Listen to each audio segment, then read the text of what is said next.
Property लिखते हैं। दो प्रॉपर्टी हम पढ़ चुके थे लास्ट क्लास तक में, atomic radius and ionization potential.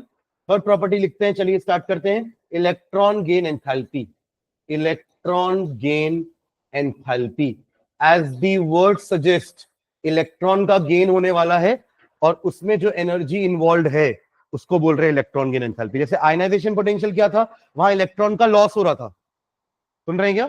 Ionization potential क्या था? It is the energy required to remove the outermost यानी कि लूजली बाउंड इलेक्ट्रॉन, उसको हम बोल रहे थे क्या? Ionization potential. ये उसका उल्टा है। क्या है ये उसका उल्टा? उल्टा इन सेंस किस चीज में उल्टा है? वहां पे इलेक्ट्रॉन का लॉस हो रहा था तो यहां क्या होगा? गेन होगा। और वहां पे क्या हो रहा था? एनर्जी रिक्वायर्ड थी, यहां क्या होगा? एनर्जी, मतलब वहां देना पड़ रहा था तो यहां देना का उल्टा क्या हो जाएगा? यहां से निकलेगी तो ये एनर्जी रिलीज करेंगे ये लोग, समझ रहे हैं क्या? एनर्जी क्या करेंगे ये लोग?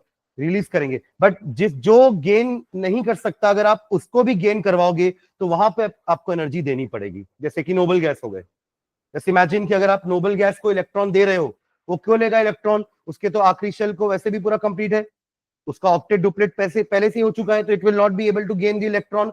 पर अगर आप तब भी उसको जबरदस्ती इलेक्ट्रॉन दोगे तो आपको जबरदस्ती बैठाने के लिए कुछ ना कुछ एनर्जी देनी पड़ेगी, समझ रहे हैं क्या? तो अदरवाइज ये पूरा उल्टा है आयनाइजेशन पोटेंशियल का, कि वहां पे एनर्जी रिक्वायर्ड थी, यहां एनर्जी रिलीज होगी। वहां पे इलेक्ट्रॉन निकल रहा था, यहां पे इलेक्ट्रॉन ऐड होने वाला है। ठीक है, चलिए इसकी डेफिनेशन लिखते हैं। आयनाइजेशन, ये इलेक्ट्रॉन गेन एंथैल्पी की लिखो definition.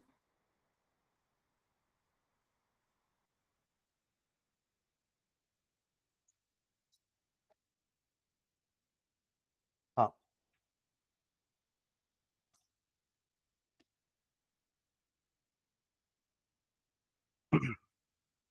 It is defined as the energy released, hyphen डाल के लिख लीजिए।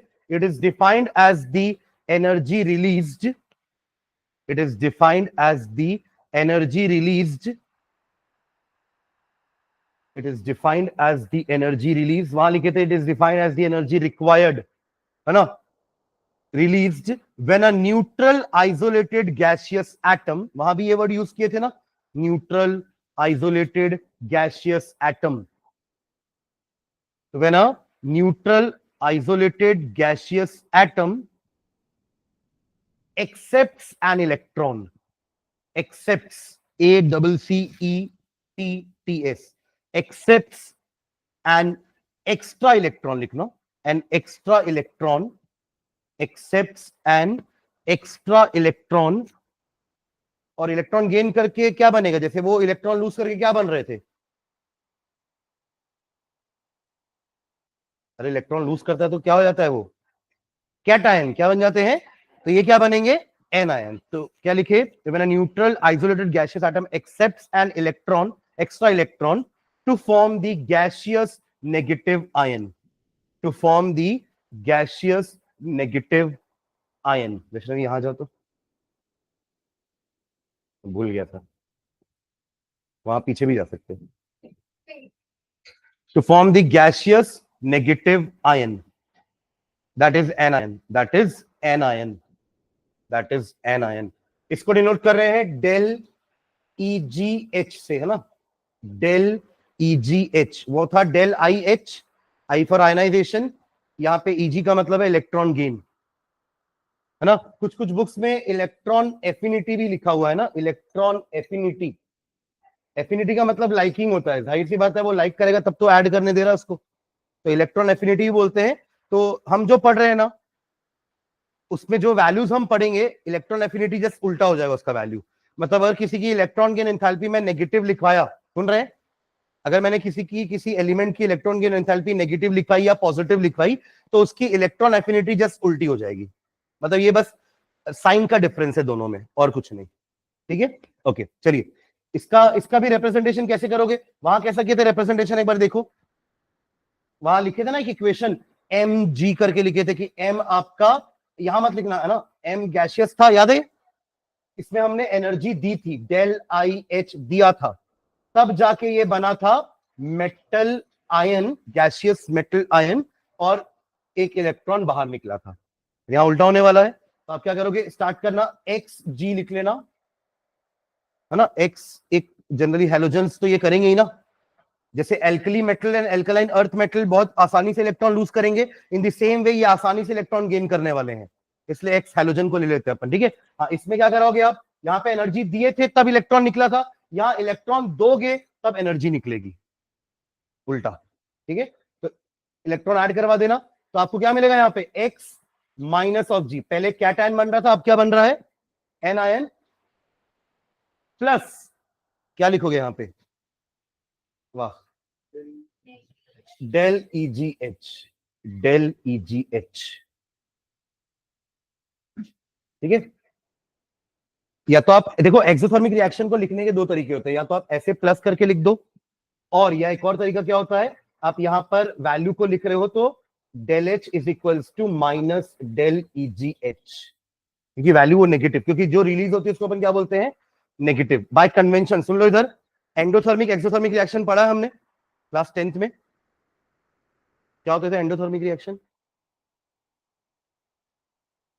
जिसमें हीट कौन देती है, कौन लेती है, रिएक्शन, रिएक्शन लड़की है क्या, जिसमें रिएक्शन, ऐसे रिएक्शन जिसमें हमारे रिएक्टेंट्स हीट एब्जॉर्ब करते हैं, तो उनको क्या बोलते हैं, एंडोथर्मिक।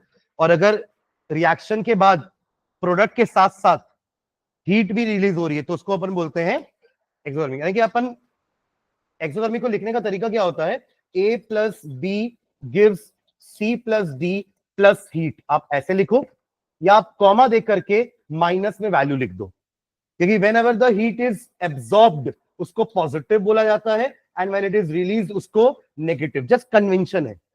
देखो हीट तो कोई पॉजिटिव नेगेटिव थोड़ी ना होगी ना, हीट तो हीट है, हीट तो हीट एनर्जी है, बस समझाने के लिए कि अगर कहीं नेगेटिव लिखा है तो आप समझ जाओ कि ये हीट रिएक्शन के बाद निकली है, और प्लस में कहीं लिखा हुआ है तो ये हीट हमने रिएक्शन के दौरान दी है ताकि रिएक्शन हो सके, एंडो एंड एक्सो। तो just to differentiate between endo and exo हम ये पॉजिटिव या नेगेटिव साइन लगाते हैं।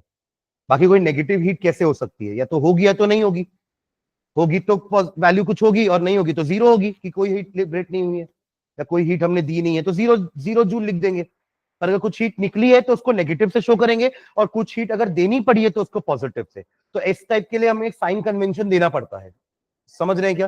जैसे आप लोग फिजिक्स में वेक्टर क्वांटिटी क्यों पढ़ते हो, क्योंकि ऐसी क्वांटिटीज है वो जिनका सिर्फ जिनको हम दिखाने के लिए सिर्फ और सिर्फ वैल्यू का यूज करके नहीं बता सकते, उनका कंप्लीट मीनिंग नहीं निकल सकता।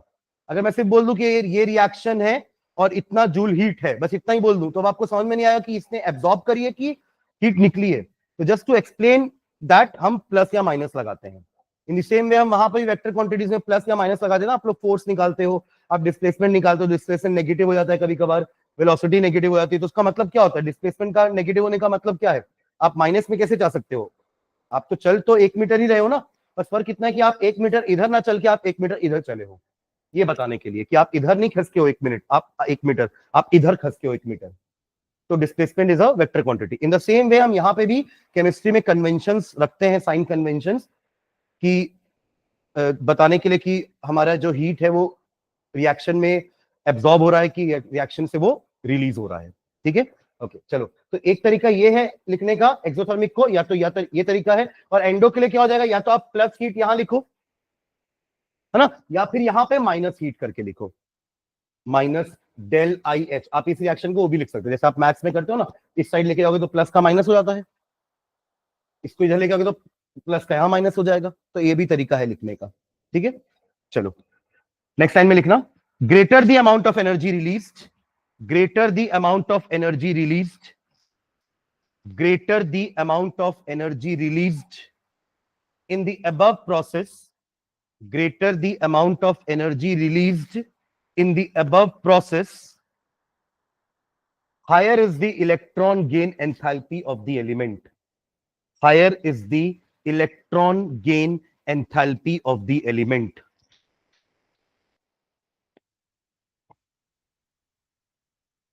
Greater the amount of energy released in the above process, higher is the electron gain enthalpy of the element.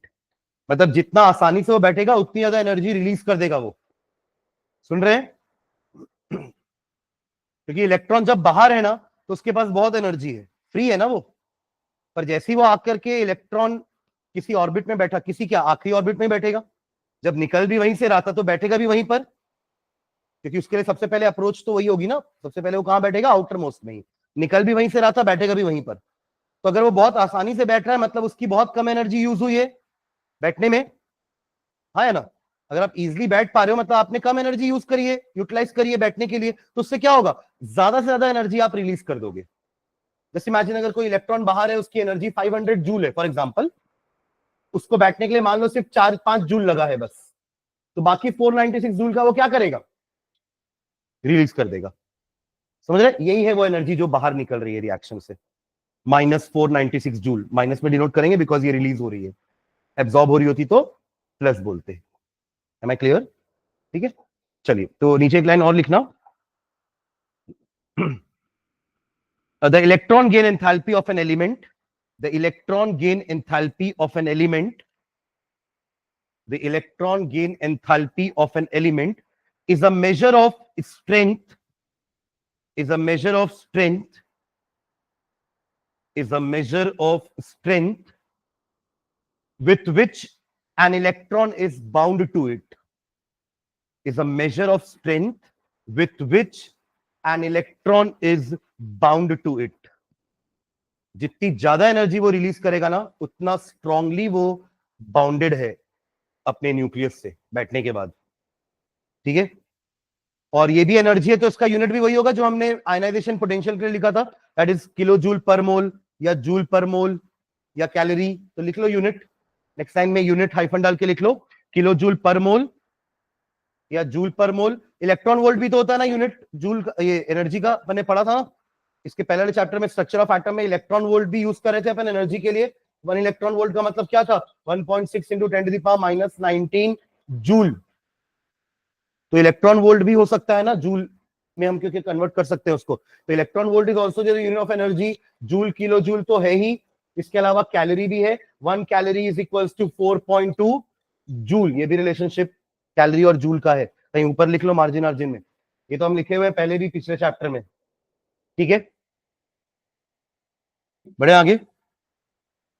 Next paragraph में लिखेगा कि इसकी वैल्यू नेगेटिव पॉजिटिव दोनों हो सकती है, जबकि अभी तक अपन आयनाइजेशन पोटेंशियल में तो हर बार पॉजिटिव वैल्यू लिखे थे, याद है आपको, क्योंकि आयनाइजेशन पोटेंशियल एनर्जी दे रहे हैं तो वो हमेशा पॉजिटिव ही होगी।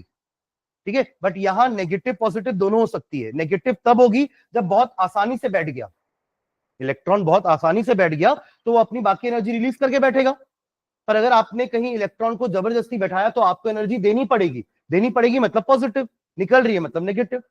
तो इलेक्ट्रॉन की एंथैल्पी दोनों हो सकती है, पॉजिटिव भी हो सकती है और नेगेटिव भी हो सकती है। फेवरेबल कौन सी है, नेगेटिव, क्योंकि आसानी से बैठा इलेक्ट्रॉन तो वह अपनी एनर्जी रिलीज करके बैठा है। ठीक है, तो नीचे लाइन में लिखेंगे, depending upon the nature of element, depending upon the nature of element, depending upon the nature of element,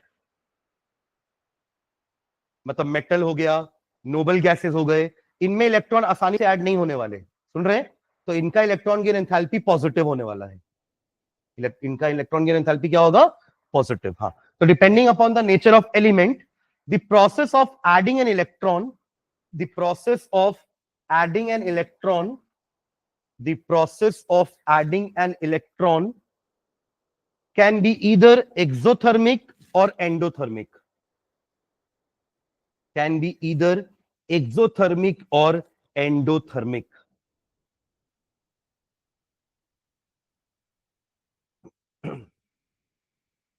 Full stop. For exothermic, the electron gain enthalpy is negative. For exothermic, the electron gain enthalpy, पूरा नहीं लिखा तो आप del EGH भी लिख सकते हो ना। For exothermic, del EGH is negative.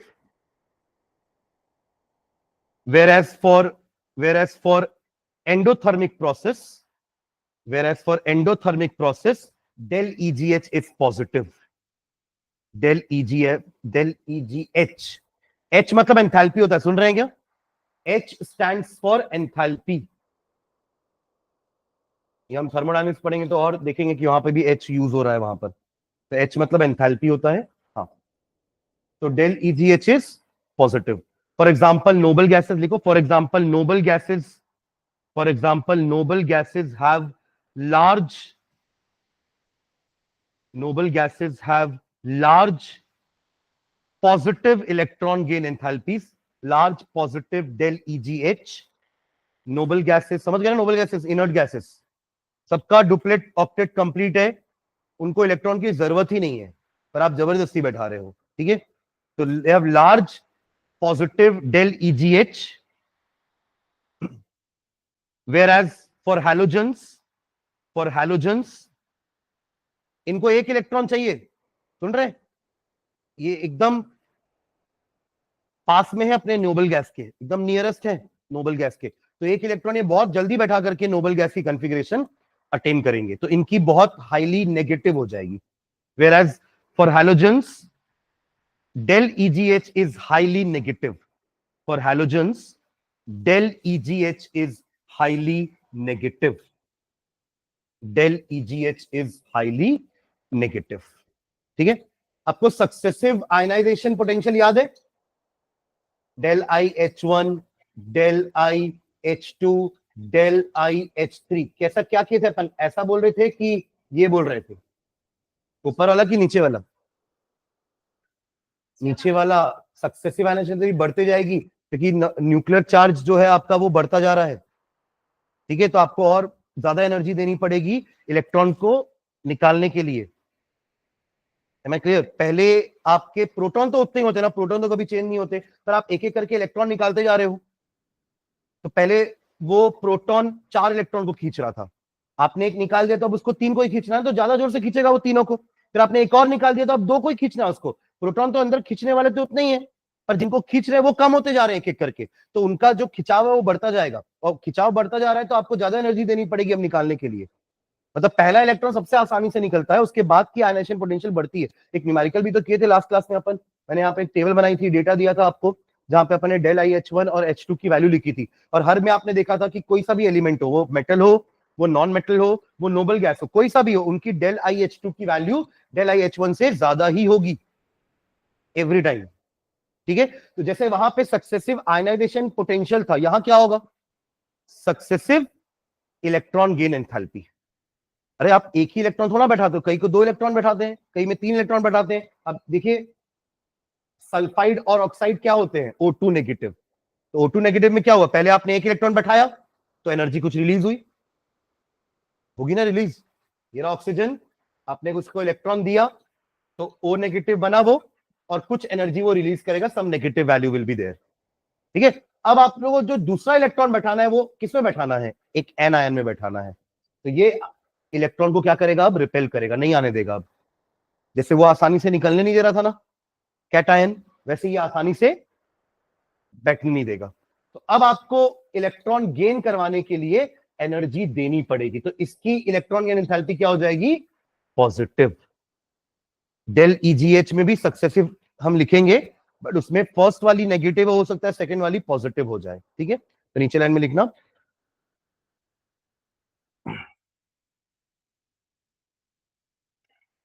like second and higher del IH, like second and higher del IH यानी कि ionization potential, comma second and higher del EGH are also possible, second and higher del EGH are also possible, ठीक है। जिसमें पहला electron तो बहुत आसानी से बैठेगा क्योंकि वो एटम था, है ना, बट सेकेंड को बैठने को क्या मिलेगा, उसको रिपल्शन मिलने वाला है, क्योंकि वो अब एक एन आयन है, वो इलेक्ट्रॉन को रिपेल करेगा, ठीक है। तो फुल स्टॉप लगा के एक लाइन लिखेंगे, after the addition of one electron, after the addition of one electron, after the addition of one electron, the atom becomes negatively charged, the atom becomes negatively charged, the atom becomes negatively charged, full stop. So now the addition of second electron, so now the addition of second electron, now the addition of second electron is opposed by is opposed by electrostatic repulsion. Electrostatic repulsion. इसके पहले ना electrostatic attraction हो रहा था, सुन रहे हैं क्या? ये हमारा न्यूक्लियस था, ये इलेक्ट्रॉन था, तो न्यूक्लियस उसको खींच रहा था, बैठा रहा था, तो वो इलेक्ट्रोस्टैटिक अट्रैक्शन था। अब ये बन चुका है एनायन, तो अब आने वाले सेकेंड इलेक्ट्रॉन को ये इलेक्ट्रोस्टैटिक रिपल्शन देगा। ठीक है, full stop. Thus, the second electron gain enthalpy of an element is positive. Thus, the second electron gain enthalpy del EGH of an element is positive. Of an element is positive. एक example oxygen का ही लिखते हैं। Oxygen gaseous atom में एक electron add करवाना, gaseous ion बनेगा O negative, और एनर्जी रिलीज हो रही है del EgH1 is equals to -141 kilo joule per mole. फिर इसी O नेगेटिव में मैंने अगर एक और इलेक्ट्रॉन बैठाने की कोशिश करी तो बैठ जाएगा, नो डाउट, है ना। बट अब जो हमारा डेल EgH2 आने वाला है वो एक पॉजिटिव वैल्यू होगा, that will be 780 kilo joule per mole. तो ये वाली एनर्जी रिलीज हुई है और ये वाली एनर्जी एब्जॉर्ब हुई है। समझ रहे हैं क्या?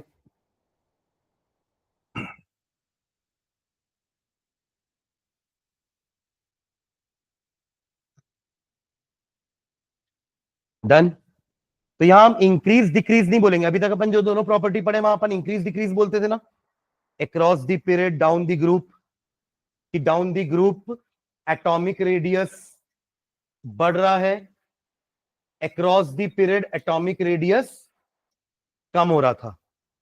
Down the group ionization potential decrease हो रही थी, सबसे कम नीचे वाले को लग रहा था ना, caesium is the most electropositive element, और across the period ionization potential बढ़ रही थी।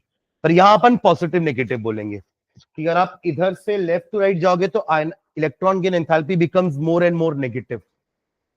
हैलोजन का हाईली नेगेटिव, मेटल्स तो नहीं देने वाले, यहां तो पॉजिटिव ही होने वाला है, तो पॉजिटिव से नेगेटिव की तरफ जा रहा है, मतलब बिकमिंग मोर नेगेटिव। ठीक है, और जब ऊपर से नीचे आएंगे तो it will become less negative. तो अपन इस तरीके से इसका वेरिएशन बताने वाले हैं। इंक्रीज डिक्रीज ना बोल करके क्या बताएंगे, पॉजिटिव हो रहा है कि नेगेटिव हो रहा है ऊपर से नीचे जाते वक्त या लेफ्ट से राइट आते वक्त। ठीक है, पर उसके पहले फैक्टर्स तो देख ले, कौन कौन से फैक्टर्स अफेक्ट करेंगे। जैसे वहां पे हमने देखा था ना 5 फैक्टर लिखे थे, वहां पे क्या क्या फैक्टर्स थे वहां पर, nuclear charge, atomic size, screening effect, penetration effect and electronic configuration. वैसे यहाँ पे 3 फैक्टर्स हैं। न्यूक्लियर चार्ज जितना ज्यादा होगा ना, न्यूक्लियर चार्ज समझते हैं ना आप लोग, न्यूक्लियर चार्ज मतलब नंबर ऑफ प्रोटॉन, जितना ज्यादा होगा वो इलेक्ट्रॉन को खींचेगा कि बैठ, तो वो आसानी से बैठेगा, तो बहुत ज्यादा एनर्जी रिलीज करने वाला है। और साइज छोटा होगा तो क्या होगा बताइए आप लोग। जैसे ये फ्लोरीन है जिसका साइज छोटा है ना, ये फ्लोरीन हो गया, और ये रहा हमारा क्लोरीन जिसका साइज थोड़ा बड़ा है। तो फ्लोरीन का साइज छोटा है, इलेक्ट्रॉन ये रहा, ये आपका क्लोरीन। बताओ कौन का अट्रैक्शन ज्यादा होगा, क्लोरीन का होगा। मतलब साइज छोटा होने से इलेक्ट्रॉन की एंथैल्पी हाईली नेगेटिव की तरफ जाती है। तभी तो अपन बोल रहे हैं कि फ्लोराइड का नेगेटिव है, बाकी नीचे आओगे तो कम नेगेटिव होता जाएगा। ठीक है, तो साइज और न्यूक्लियर चार्ज तो है, इलेक्ट्रॉनिक कॉन्फ़िगरेशन भी रहेगा। चलो लिखना first, factors affecting del EGH, factors affecting del EGH, factors affecting del EGH, वो electron gain enthalpy. First factor लिख लो, atomic size. First factor atomic size, atomic size hyphen डाल के लिखिए। As the size of the atom increases, as the size of the atom increases, as the size of the atom increases, comma, the distance between the nucleus, the distance between the nucleus and the last shell, and the last shell, अब यहां क्या लिखे, increases की decreases, पढ़ो एक बार पूरा line. as size of the atom increases, the distance between the nucleus and the last shell, हाँ पढ़ो ना भाई, सिर्फ लिखो मत ना, सब समझ के तो लिखो क्या लिख रहे हैं अपन। कैसे डिक्रीज होगा भाई? अरे वो एटॉमिक साइज का तो डेफिनेशन होता है, एटॉमिक साइज का मतलब क्या होता है? न्यूक्लियस से आखिरी शेल का डिस्टेंस। अब आप बोल रहे हो अगर एटॉमिक साइज बढ़ रहा है, इसका मतलब वो डिस्टेंस बढ़ रहा है, इंक्रीजेस। देखो एटॉमिक क्या लिखे, the last shell increases, full stop. As a result, as a result, अब ये न्यूक्लियस दूर हो रहा है ना, नहीं खींच के बैठा पा रहा है क्योंकि दूर हो गया है। छोटा होता तो खींच के बैठा देता, अब दूर है तो नहीं पहुंच पा रहा, उसका हाथ नहीं बैठा पा रहा है ऐसे, तो थोड़ा कम नेगेटिव रिलीज होगा एनर्जी। और पास रहता तो वो खींचता, मतलब थोड़ा एफर्ट ना इलेक्ट्रॉन को कम लगाना पड़ता, क्योंकि न्यूक्लियस खींच रहा है तो वो कम एफर्ट लगा के बैठ जाएगा। पर वहां पे क्या होगा, उसको ज्यादा एफर्ट लगाना पड़ेगा, क्योंकि न्यूक्लियस खींच नहीं रहा उसको। क्यों नहीं खींच रहा न्यूक्लियस? क्योंकि बड़ा हो गया साइज, साइज बड़ा है तो न्यूक्लियस मना कर देगा, मैं नहीं खींच पाऊंगा, तो खुद बैठ जा अपने से। खुद बैठेगा तो थोड़ा सा काम ज्यादा करना पड़ेगा, काम ज्यादा करना पड़ेगा मतलब बहुत ज्यादा एनर्जी उसकी लॉस हो जाएगी, थोड़ी बहुत रिलीज कर देगा बस। ठीक है, हाँ तो क्या लिखे, as the size of atom increases, the size between the nucleus and the distance between the nucleus and the last shell increases, full stop. As a result, as a result, the force of attraction, as a result, the force of attraction, the force of attraction between nucleus and the incoming electron, force of attraction between the nucleus and the incoming electron, अब यहां क्या आएगा, increases के decreases? हाँ, decreases। Nucleus नहीं खींच पा रहा है, decreases। क्यों नहीं खींच पा रहा है? साइज बड़ा हो गया है, decreases। and hence the del EGH becomes, and hence the del EGH becomes, hence the del EGH becomes क्या, लेस नेगेटिव की मोर नेगेटिव? लेस नेगेटिव, क्योंकि क्योंकि खुद हमारे किसको, इलेक्ट्रॉन को बहुत काम करना पड़ेगा बैठने के लिए, क्योंकि न्यूक्लियस सपोर्ट नहीं कर रहा है। और उसमें न्यूक्लियस की भी गलती नहीं है, क्योंकि बहुत बड़ा हो गया साइज, तो न्यूक्लियस कैसे बैठा पाएगा उसको? ठीक है, तो इसमें ज्यादा अगर मेहनत इलेक्ट्रॉन करेगा तो इलेक्ट्रॉन की बहुत ज्यादा एनर्जी स्पेंड हो जाएगी। सुन रहे हैं? इलेक्ट्रॉन की बहुत ज्यादा एनर्जी स्पेंड हो जाएगी बैठने के लिए, तो बहुत कम ही रिलीज करके बैठेगा वो। ठीक है, तो बिकम्स लेस नेगेटिव। क्लियर है यहां तक? चलिए सेकंड पॉइंट लिखेंगे, न्यूक्लियर चार्ज। सेकंड फैक्टर जो हमारे डेल ईजी को अफेक्ट करेगा, nuclear charge. Nuclear charge hyphen डाल के लिखिए, as the nuclear charge increases. अब आप बताओ मुझे न्यूक्लियर चार्ज से कैसे होगा? न्यूक्लियर चार्ज इंक्रीज होगा तो हाँ साइज डिक्रीजेस, फिर आगे अट्रैक्शन क्या होगा, न्यूक्लियस का और इनकमिंग इलेक्ट्रॉन का। कैसे डिक्रीजेस होगा भाई? जब न्यूक्लियर चार्ज बढ़ रहा है तो इलेक्ट्रॉन को खींचेगा नहीं, न्यूक्लियर चार्ज मतलब प्रोटॉन बढ़ रहे हैं, तो वो जल्दी खींचेंगे इलेक्ट्रॉन को। जल्दी खींचेंगे तो अब इलेक्ट्रॉन को कम काम करना पड़ेगा, तो ज्यादा एनर्जी रिलीज करेगा, मोर नेगेटिव। तो as the nuclear charge increases, comma, the force of attraction between the force of attraction between the nucleus and the incoming electron, nucleus and the incoming electron increases, nucleus and incoming electron increases, and hence last line लिख लो पूरी, electron gain enthalpy का क्या होगा, लिख लेंगे, and hence the electron gain enthalpy becomes more negative, more negative, more negative। देखो दोनों factor फिर से समझा रहा हूं, यहां ध्यान देना। समझ लो ये एक न्यूक्लियस है, एक एटम का, ये दूसरे एटम का न्यूक्लियस है। ये वाला एटम थोड़ा छोटा है और ये वाला एटम बड़ा है। ठीक है, इलेक्ट्रॉन दोनों के पास आया बैठने के लिए, क्योंकि यहां पे डिस्टेंस कम था, तो न्यूक्लियस ने हेल्प किया, अट्रैक्शन बढ़ा और उसने फट से इसको बैठा लिया। अच्छा दोनों की एनर्जी भी बात करते हैं कि दोनों की एनर्जी अपने पास 400 जूल थी दोनों के पास। दोनों इलेक्ट्रॉन के पास कितनी एनर्जी थी बाहर जब थे, तो 400 जूल, फॉर एग्जांपल ले रहा हूं बस, है ना। तो जब वो बैठेंगे तो क्योंकि इससे इसको खींचा है तो इलेक्ट्रॉन को कम काम करना पड़ा, कम काम करना पड़ा मतलब बहुत कम एनर्जी यूज हुई। मान लो सिर्फ इसकी 10 जूल ही यूज हो गई, तो कितनी बची, तो 390 ये रिलीज करने वाला। तो इसका डेल ईजीएच क्या हो जाएगा, डेल ईजीएच का वैल्यू क्या हो जाएगा इसका, -390 जूल। ठीक है, अब इसकी बात करते हैं। इससे इलेक्ट्रॉन थोड़ा दूर हो गया है, साइज बड़ा होने के कारण न्यूक्लियस और इलेक्ट्रॉन की दूरी बढ़ गई है, जिससे न्यूक्लियस उसको ज्यादा जोर से खींच नहीं पा रहा है। भले ये बड़ा है तो इसका एटॉमिक नंबर भी बड़ा होगा, नंबर ऑफ प्रोटॉन्स भी बड़े होंगे, न्यूक्लियर चार्ज भी बड़ा होगा, पर साइज भी बढ़ गया ना, जिससे ये दूर हो गया थोड़ा सा, तो अट्रैक्शन कम हुआ है ना। इलेक्ट्रॉन का और न्यूक्लियस के बीच का अट्रैक्शन क्या हुआ है, कम हुआ है, जिससे अब न्यूक्लियस को ज्यादा अपनी एनर्जी यूज करनी पड़ेगी यहां बैठने के लिए। तो मान लीजिए अपनी 200 जूल एनर्जी यूज किया, तो रिलीज कितनी करेगा, बची 200 जूल। तो मोर नेगेटिव लेस नेगेटिव, यही हमने पहला पॉइंट लिखा है, जहां मैंने साइज अलग अलग लिया है। ठीक है, अब एक बात करते हैं, साइज ऑलमोस्ट सेम लेते हैं, दोनों के पास 2 ऑर्बिटल ही है ना, दोनों के पास कितनी है, 2 ऑर्बिटल ही है, बट एटॉमिक नंबर अलग अलग है। एक पीरियड में तो ऐसे ही होता है ना, एक पीरियड में सबके पास ऑर्बिट सेम होती है। अगर आप थर्ड पीरियड में हो तो सबके पास 3 ऑर्बिट है, अगर आप फोर्थ पीरियड में तो सबके पास 4 ऑर्बिट्स हैं, अगर आप सेकंड पीरियड में तो आपके पास सबके पास 2 ही ऑर्बिट है, राइट। ये दोनों के पास 2 ऑर्बिट है, कहने का मतलब ये दोनों बिलोंग कहां कर रहे हैं, सेकंड पीरियड को बिलोंग कर रहे हैं। लेट्स से ये आपका नाइट्रोजन है और ये आपका ऑक्सीजन है, दोनों के पास इलेक्ट्रॉन आया, दूरी दोनों के लिए सेम है, ऑलमोस्ट ज्यादा फर्क नहीं है, पर चार्ज एक इसमें एक्स्ट्रा हो गया है। इसके पास 7 प्रोटॉन थे जो एक इलेक्ट्रॉन को खींचने वाले हैं, इसके पास 8 प्रोटॉन है, तो ये जल्दी खींच लेगा।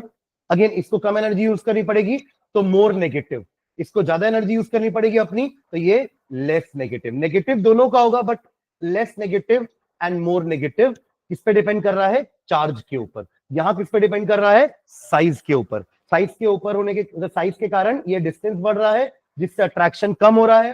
साइज छोटा होता तो डिस्टेंस कम होता, अट्रैक्शन बढ़ता।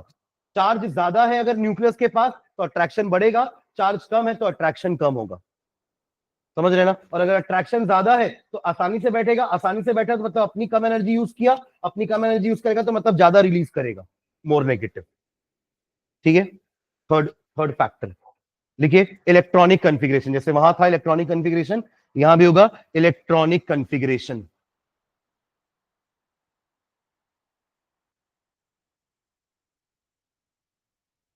किसी के पास पहले से ही स्टेबल कन्फिग्रेशन है, फुल्ली हाफ फिल्ड या फुल्ली फुल फिल्ड, तो उनमें इलेक्ट्रॉन बैठाना थोड़ा दिक्कत है, क्योंकि वो ऑलरेडी स्टेबल है ना। स्टेबल चीजों को डिस्टर्ब करना थोड़ा मुश्किल होता है, तो वहां ज्यादा एनर्जी एक्चुअली हो सकता है हमें देनी पड़े, तो वहां पॉजिटिव भी हो सकता है, या तो लेस, बहुत लेस नेगेटिव होगा, या तो वो पॉजिटिव ही हो जाएगा। ठीक है, तो लिख लेना इसमें हाइफन डाल के,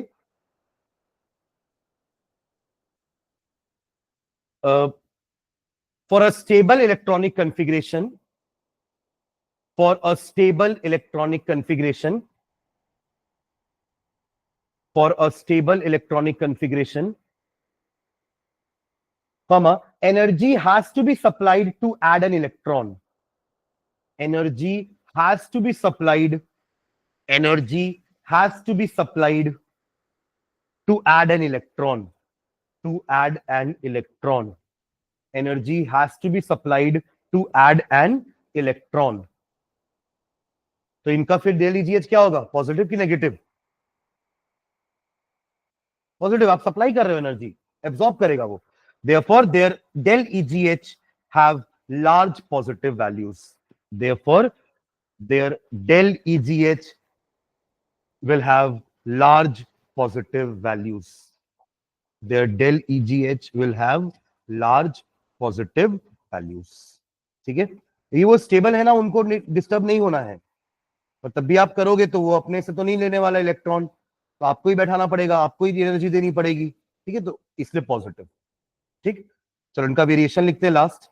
variation in a period in a group, वही लेस नेगेटिव, मोर नेगेटिव, वो सब लिखेंगे। तो variation, variation of del EGH, variation of del EGH, first लिख लो, first within a group, within a group when we travel from top to bottom, है ना, अगर अपन ऊपर से नीचे ट्रैवल कर रहे हैं तो डेल ईजीएच का क्या हाल होगा, तो within a group hyphen डाल के लिखो in general, in general, in general लिख रहे हैं, but there are some exceptions. जैसे आपको याद है हमने साइज के लिए भी, सॉरी आयनाइजेशन एंथैल्पी के लिए भी लिखा था कि जब हम पीरियड में लेफ्ट टू राइट जाते हैं, याद करिएगा, जब हम पीरियड में लेफ्ट टू राइट जाते हैं तो आयनाइजेशन पोटेंशियल जो है वो बढ़ता है, बढ़ता है, याद है। फिर हमने देखा था कि नाइट्रोजन और ऑक्सीजन में ऑक्सीजन का ज्यादा होना चाहिए था क्योंकि वो बाद में है, राइट में है, वो इसका कम होना चाहिए था। तो आइडियली जो हम इन जनरल पॉइंट लिखे हैं उसके हिसाब से आयनाइजेशन पोटेंशियल या ionization enthalpy of nitrogen should be less than ionization potential of oxygen. ये जनरल पॉइंट था हमारा, बट देयर वाज एक्सेप्शन था कि नाइट्रोजन का जो इलेक्ट्रॉनिक कॉन्फ़िगरेशन था वो एक स्टेबल इलेक्ट्रॉनिक कॉन्फ़िगरेशन था, 1s2 2s2 2p3। तो यहां से एक इलेक्ट्रॉन निकालना थोड़ा मुश्किल हो रहा था, तो ज्यादा एनर्जी देनी पड़ी, इसलिए इसकी आयनाइजेशन पोटेंशियल ऑक्सीजन की पोटेंशियल से ज्यादा होती है, जो कि नॉर्मल बिहेवियर से अलग पॉइंट है। देयर आर सम एक्सेप्शन, अभी भी अपन एक्सेप्शन पढ़ेंगे कि पर एक जनरल पॉइंट तो लिखे कि जनरली ऐसा होता है, but there are some exceptions. ठीक है, हाँ, तो क्या लिख रहे हैं, in general the del EGH becomes, in general the del EGH यानी कि electron gain enthalpy becomes less negative as we move down a group, as we move down a group, as we move down a group। अब group में क्या हो रहा है, size बढ़ रहा है ना, साइज क्या हो रहा है, बढ़ रहा है, जिसके कारण न्यूक्लियस और उसके बीच का डिस्टेंस बढ़ रहा है, जिसके कारण अब न्यूक्लियस का अट्रैक्शन कम होगा, जो इलेक्ट्रॉन बैठने वाला है उसके लिए अट्रैक्शन क्या हो जाएगा, कम हो जाएगा, तो लेस नेगेटिव होते जाएगा। ठीक है, ये जनरल पॉइंट हो गया हमारा, जिसके लिए पीछे फैक्टर अपन लिख चुके हैं। ठीक है, ओके, क्या लिखिए, less negative as we move down a group, full stop, as we move down a group, उसका रीजन भी लिख लेते हैं शॉर्ट में, एज वी मूव डाउन अ ग्रुप both atomic size and nuclear charge increases, both atomic size, दोनों ही तो बढ़ते हैं ना, एक के बढ़ने से लेस नेगेटिव होगा, एक के बढ़ने से मोर नेगेटिव होना चाहिए, ये सब नो, अगर न्यूक्लियर चार्ज बढ़ रहा है तो इलेक्ट्रॉन तो जल्दी बैठाएगा वो, और साइज बढ़ रहा है तो लेट से बैठाएगा, मतलब ज्यादा हेल्प नहीं करेगा बैठाने में, राइट। बट किसका ज्यादा डोमिनेंस है उसके हिसाब से वो लेस नेगेटिव या मोर नेगेटिव होगा। तो क्या लिख रहे हैं, as we move down the group both atomic size and nuclear charge increases, both atomic size and nuclear charge increases, but the effect of increase in atomic size, but the effect of increase in atomic size, but the effect of increase in atomic size is more pronounced, यानी कि उसका effect ज्यादा है, size बढ़ने का effect ज्यादा है, nuclear charge बढ़ने का इफेक्ट ज्यादा नहीं है, is more pronounced than the nuclear charge, than the nuclear charge.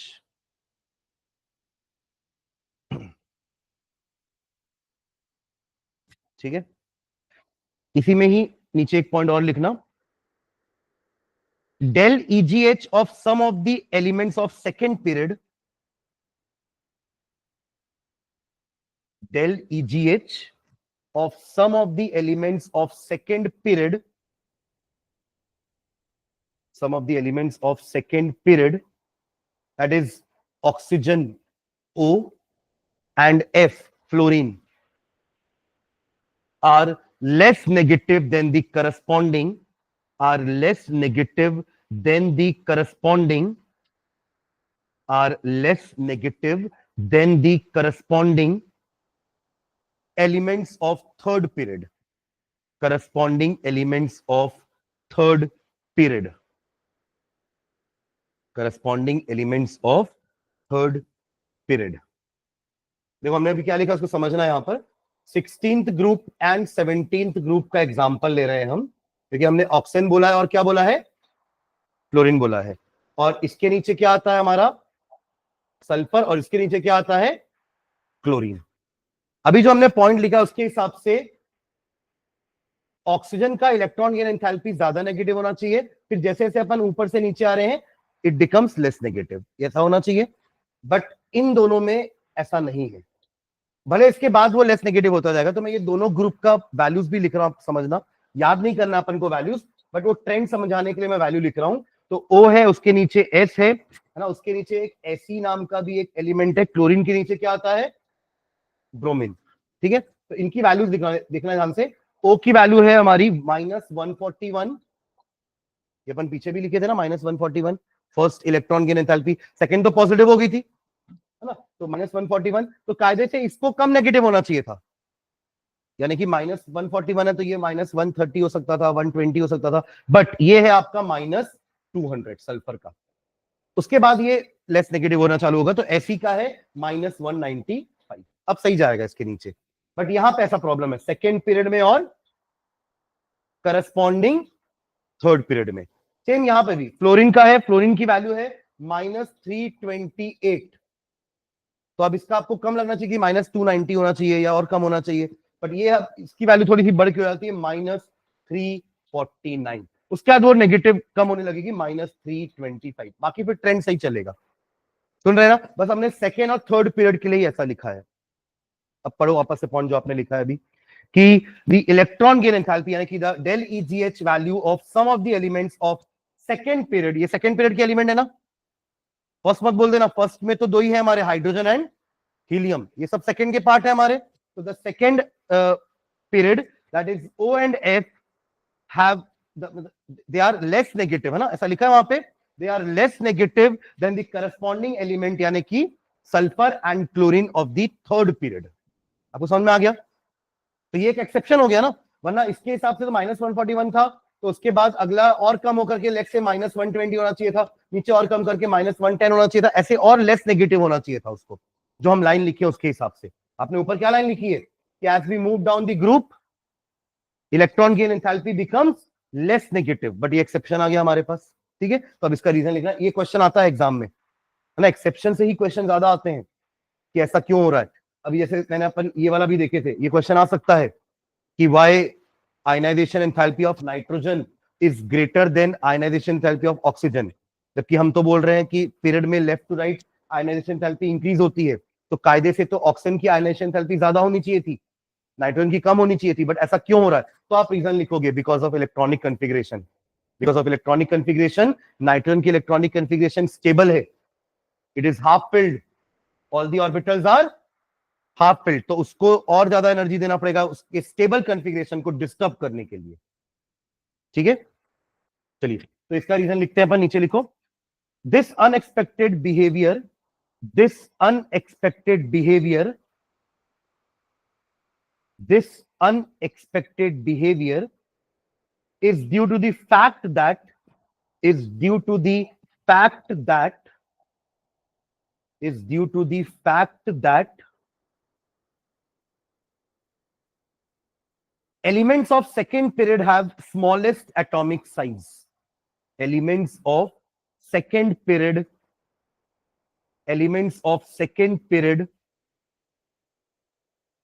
have smallest atomic size, have smallest atomic size, अपने ग्रुप के सबसे छोटे नहीं है, क्योंकि उनके बाद नीचे जितने भी जाओगे बड़े बड़े एलिमेंट आते जाएंगे, देखिए एक एक शेल ऐड होते जाएगा, तो फ्लोरीन छोटा है क्लोरीन से, फिर क्लोरीन छोटा है ब्रोमीन से, ब्रोमीन छोटा है आयोडीन से, ऐसे ही चलता है, साइज अपन पढ़ चुके हैं। तो क्या लिखे, they are the smallest atomic size in their respective groups, in their respective groups, in their respective groups, full stop. As a result, as a result, as a result, there are, as a result, there are, as a result, there are electron repulsions, there are electron repulsions within the atom itself, electron repulsions within the atom itself.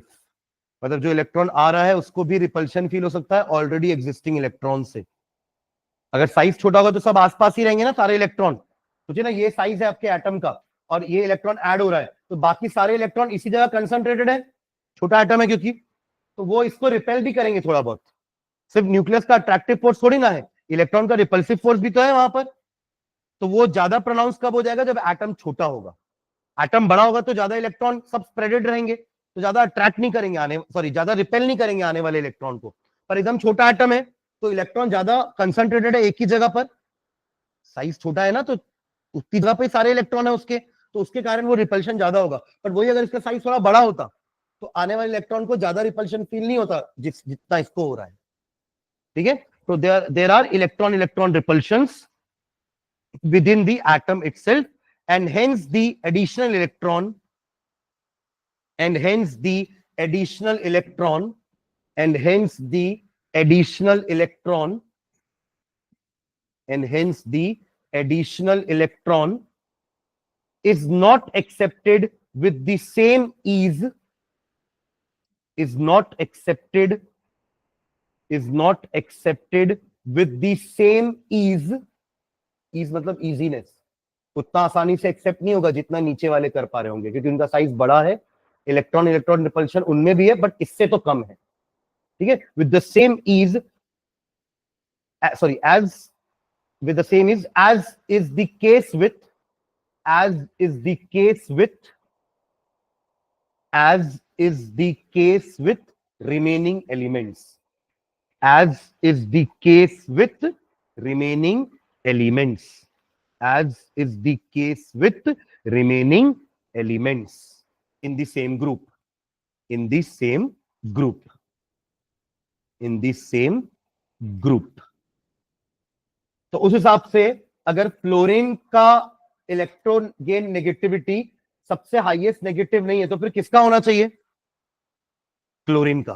क्योंकि देखो left to right in a period आएंगे तो मोर and more negative होता जाएगा, यानी यहां तो chlorine जीत रहा है, वो हार किससे रहा था, बस ऊपर वाले फ्लोरीन से। क्योंकि हमारे ग्रुप में क्या होता है, ऊपर से नीचे आते आते लेस नेगेटिव होता है, बट यहां एक्सेप्शन आ गया कि फ्लोरीन से वो ये ज्यादा नेगेटिव है। तो पूरे पीरियोडिक टेबल में सबसे ज्यादा इलेक्ट्रॉन गेन एंथैल्पी किसकी होगी, नेगेटिव वाली, क्लोरीन की, ना कि फ्लोरीन। जबकि fluorine is the most electronegative element, वहां वो फ्लोरीन वहां जीतेगा, कहां पे, इलेक्ट्रोनेगेटिविटी में, क्योंकि वहां पे इलेक्ट्रॉन को अट्रैक्ट करना है शेयर्ड पेयर को, वो आपका फ्लोरीन ज्यादा अच्छा कर पाएगा इन विद रिस्पेक्ट टू, क्योंकि वहां पे क्लोरीन का बड़ा साइज उनका दुश्मन हो जाएगा। समझ रहे, फ्लोरीन का छोटा होना फ्लोरीन के लिए यहां काम नहीं आ रहा है, सुन रहे हो क्या, फ्लोरीन का छोटा होना फ्लोरीन के लिए यहां काम नहीं आ रहा है, क्योंकि वो इलेक्ट्रॉन को जल्दी बैठा नहीं पा रहा है, because already existing electron repel भी ज्यादा कर रहे हैं उसको। समझ रहे हैं क्या, एक और प्रॉपर्टी हमारी जिसका नाम है इलेक्ट्रोनेगेटिविटी, समझना इस प्रॉपर्टी को ध्यान से, ये हमारी अगली प्रॉपर्टी है। इलेक्ट्रोनेगेटिविटी का मतलब क्या होता है, मान लीजिए H और F के बीच में क्या बनी है, कोवेलेंट बॉन्ड, क्या बनी है, कोई गेन लूज नहीं होता ना यहाँ पे, क्योंकि हाइड्रोजन को भी एक इलेक्ट्रॉन चाहिए और फ्लोरीन को भी एक इलेक्ट्रॉन चाहिए, दोनों में से कोई अपना इलेक्ट्रॉन नहीं देने वाला, क्योंकि दोनों को चाहिए। इस केस में क्या होता है, शेयरिंग होती है, इस केस में क्या होता है, म्यूचुअल शेयरिंग होती है, वो आपस में बात कर लेते हैं कि हम अपना अपना एक एक इलेक्ट्रॉन सामने रखते हैं, म्यूचुअली शेयर करेंगे, वो 2 इलेक्ट्रॉन मेरा भी होगा, वो 2 इलेक्ट्रॉन तेरा भी होगा, ऐसा बात होती है उनके बीच में, राइट। तो ऐसा कर लिया, but fluorine being more electronegativity का मतलब ये है कि ये शेयर्ड पेयर को ना फ्लोरीन अपनी तरफ खींचने की कोशिश करेगा। मतलब पहले डील हुई थी कि बीच में रहेगा, बट अब फ्लोरीन क्या कर रहा है, धोखा कर रहा है, फ्लोरीन अपनी तरफ खींचेगा उस इलेक्ट्रॉन पेयर को, शेयर्ड पेयर को अपनी तरफ। उसका रीजन है कि इसका इलेक्ट्रॉन, मतलब इसका जो प्रोटॉन्स है वो हाइड्रोजन से ज्यादा है, प्रोटॉन्स इसके अंदर, साइज भी छोटा है, तो वो अट्रैक्ट करेगा अपनी तरफ इलेक्ट्रॉन को। वैसे भी ये नॉन मेटल है, हालांकि ये भी नॉन मेटल है, but fluorine is more non metallic than hydrogen. तो इलेक्ट्रोनेगेटिविटी में हेल्प कैसे हो रही है, क्योंकि छोटे होने के कारण ना इलेक्ट्रॉन पेयर खिंचा जाएगा जल्दी, छोटा होने के कारण इलेक्ट्रॉन पेयर खिंचा रहा है। ठीक है, ओके चलो, तो इलेक्ट्रोनेगेटिविटी में पढ़ेंगे अपन की fluorine is the most electronegative element, but यहां क्या है, क्लोरीन जीत गया है, क्लोरीन की electronegativity, sorry electron gain enthalpy सबसे ज्यादा नेगेटिव है। तो नीचे लाइन में लिख लो, chlorine has the most negative electron gain enthalpy, पूरे टेबल में अगर आप सबकी वैल्यूज देखोगे तो सबसे ज्यादा नेगेटिव किसकी है? क्लोरीन की। Chlorine has the most negative electron gain enthalpy, क्योंकि पीरियड में तो वो अपने में सबसे ज्यादा इलेक्ट्रॉन गेन एंथैल्पी वाला है ही, लेकिन पीरियड में लेफ्ट टू राइट आओगे तो it becomes more and more negative. यहां कम नेगेटिव था, पर जैसे आप राइट साइड में आओगे तो it becomes more and more negative, क्योंकि न्यूक्लियर चार्ज भी बढ़ रहा है, न्यूक्लियस का अट्रैक्शन बढ़ेगा टुवर्ड्स इलेक्ट्रॉन, आसानी से बैठाएगा, ज्यादा से ज्यादा एनर्जी रिलीज होने वाली है। ठीक है, तो क्लोरीन यहां जीत रहा था, अपने पीरियड में तो जीत ही रहा है वो, पर ग्रुप में हार रहा था फ्लोरीन से इन जनरल वाले ट्रेंड में। बट बाद में पता चला कि इन दोनों के बीच में तो क्या है, एक्सेप्शन है, कि फ्लोरीन का छोटा साइज उसका दुश्मन बन गया, आने वाले इलेक्ट्रॉन को थोड़ा रिपल्शन ज्यादा मिल रहा है, जिसके कारण वो उतनी आसानी से नहीं बैठा पा रहा है फ्लोरीन, जितनी आसानी से क्लोरीन बैठा पा रहा है। ठीक है, चलो सेकेंड, ये अभी अपन क्या लिख रहे थे इतने देर से? In a group, variation in a within a group. Second लिखो, variation along a period, variation along a period. ये दोनों इंपॉर्टेंट होते हैं ना, हर प्रॉपर्टी के हमें हमें वेरिएशंस पढ़ने हैं और याद रखने हैं, क्योंकि ये आते हैं एग्जाम में विथ रीजन, कि हम बोल रहे हैं ये इंक्रीज हो रहा है, डिक्रीज हो रहा है, तो क्यों? ठीक है, हाँ लिखिए, variation along a period, hyphen डाल के लिखो, in general, in general, in general electron gain enthalpy becomes more and more negative. In general, electron gain enthalpy becomes more and more negative, becomes more and more negative from left to right in a period. From left to right in a period. From left to right in a more and more negative from left to right in a becomes more and more negative from left to right in a period. अब उसके reason आपके ऊपर 3 point जो लिखे हुए उनमें से 2 point हो जाएंगे कि आप लेफ्ट टू राइट आ रहे हो तो साइज डिक्रीज हो रहा है और न्यूक्लियर चार्ज बढ़ रहा है, दोनों ही फेवर कर रहे हैं। सुन रहे हो क्या? साइज डिक्रीज होने से न्यूक्लियस और उसका डिस्टेंस पास हो गया, तो पीरियड में ये भी फेवर कर रहा है इलेक्ट्रॉन को बैठाने के लिए, और न्यूक्लियर चार्ज का बढ़ना मतलब अट्रैक्शन बढ़ना, तो दोनों ही फेवर कर रहे हैं कि इलेक्ट्रॉन आसानी से बैठने वाला है। लेफ्ट टू राइट जाओगे साइज डिक्रीज हो रहा है, तो एज साइज डिक्रीजेस और प्रोटॉन तो बढ़ ही रहे हैं, दोनों चीजें हो रही है, न्यूक्लियर चार्ज बढ़ने के कारण अट्रैक्शन बढ़ेगा। किसका अट्रैक्शन बढ़ेगा? न्यूक्लियस का, और उस एक्स्ट्रा इलेक्ट्रॉन को जो बैठने वाला है, तो पट से बैठा लेगा उसको। साइज छोटा हो रहा है तो डिस्टेंस भी कम है, पट से बैठा लेगा उसको। Am I clear? तो left to right becomes more and more negative, down the group becomes less negative. Exception याद रखना बस, down the group becomes less negative, left to right in a period becomes more negative, यानी कि ज्यादा energy release होगी, ये बोल रहे हैं। अगर मैं नेगेटिव नेगेटिव आपको समझ में नहीं आ रहा तो आप ये समझिए कि अगर आप लेफ्ट टू राइट आ रहे हैं तो आते आते एनर्जी ज्यादा रिलीज होना चालू हो जाएगी। अगर ये 5 जूल कर रहा होगा तो ये 20 करेगा, ये 25 करेगा, ये 30 करेगा, ये 45 करेगा, बढ़ती जा रही है energy, more and more energy is release. अगर आपको नेगेटिव नहीं समझ में आ रहा है तो, लेकिन नेगेटिव का मतलब ही रिलीज होता है, ये पहले ही मैंने आपको बताया साइन कन्वेंशन। ठीक है, और अगर आप ऊपर से नीचे आ रहे हैं तो क्या बोलोगे आप? हाँ, डिक्रीज मतलब लेस एनर्जी रिलीज, मतलब ऊपर वाला अगर 20 कर रहा होगा तो नीचे वाला 10 करेगा, उसके नीचे वाला 5 करेगा, फिर 2 करेगा, ये और कम होते जाएगा, पर पॉजिटिव नहीं होगा ना, वैल्यूज आर नेगेटिव क्योंकि वो रिलीज हो रही है। Released energy is given a negative sign and absorbed energy is given a positive sign by sign convention. Am I clear? समझ में आ गया यहां तक? उस रूम में ठीक है, तो ये हमारी इलेक्ट्रॉन की एंथैल्पी प्रॉपर्टी हो गई कंप्लीट। नेक्स्ट साइन डाल के छोड़ दो, इलेक्ट्रोनेगेटिविटी। Electronegativity, electronegativity. ठीक है, कल टेस्ट रहेगा इसी चैप्टर का, टिल कहां तक? आयनाइजेशन